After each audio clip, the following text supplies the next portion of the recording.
Hello, everybody. Welcome to, another one of these. We're kind of celebrating. Cows win. Cows win. That was last week. We'll see what happens this week. Want to introduce my old friend, kind of an illegitimate son of mine.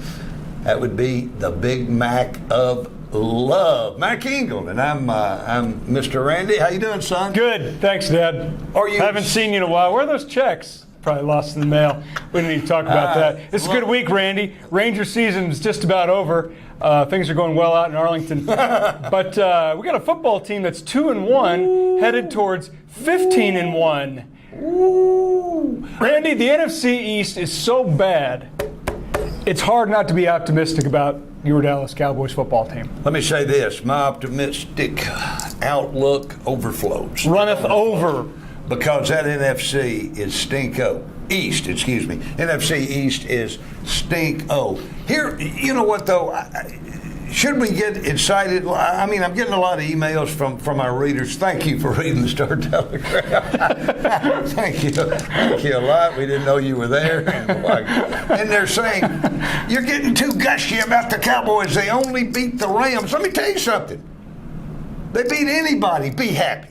Please be happy. And by the way, they didn't just beat those people, they dominated those people. Here's what I liked about this football team in that Rams game. First of all, let's go back a week earlier.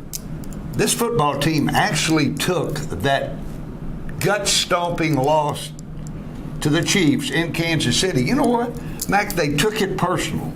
I've never, with this Cowboy team, I never can figure out, do they have enough leaders?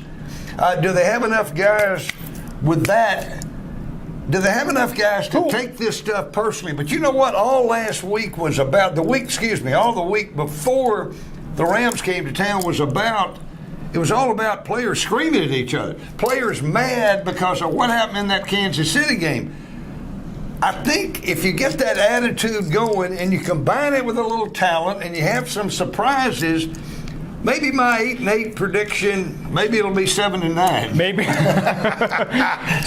who on that team? Because we both know Tony Romo's reluctant. Jason Witten can only say so much. So who on that team do you look at and say there's some? Because you and I both know you've been around it long enough. You can talk, but if you can't play and you're not a contributor, nobody's going to listen. Got your name. Got a name for you. Jason Hatcher. You might be right. Out of Grambling. Now here, Pride of Gina, Louisiana. See, here's what happens with a Jason Hatcher. Been around there a while. Solid player and a solid guy. Kind of a truth teller. But we never considered him important enough to be one of those guys who's going to speak up and deliver the sermon that people are going to listen to. But you know what he did last week? He spoke up, he delivered the sermon, and people listened to him. And you know why they're really listening now? Because he's good. This switch to the 4-3, where he's now a defensive tackle instead of being in the 3-4 he was in. He's played, let me tell you something, he's played butt-kicking good. He's been their best offseason acquisition. All they did was move him 2 feet. Thank you. He has saved Jerry's butt. Let's call him the best offseason move. You moved absolutely one spot. Right. He saved Jerry's butt. They didn't address the defensive line at all. The Crawford kid blows out his Achilles. Yeah. Josh Brent has the DUI. He's not going to play. Jay Ratliff is done. He's not. Jason Hatcher's move inside has saved this team's butt on the defensive line. But the good thing was not just Jason Hatcher, but Jason Hatcher took that loss in Kansas City personally. And he was mad about it, and that overflowed into practice. And I think that overflowed into how well they played against the Rams.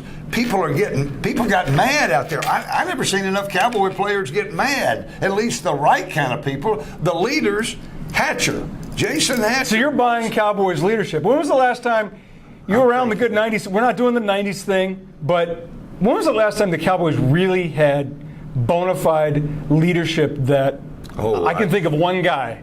That was Dynasty. You'd have to go back to the Dynasty days. I'm thinking Darren Woodson was it.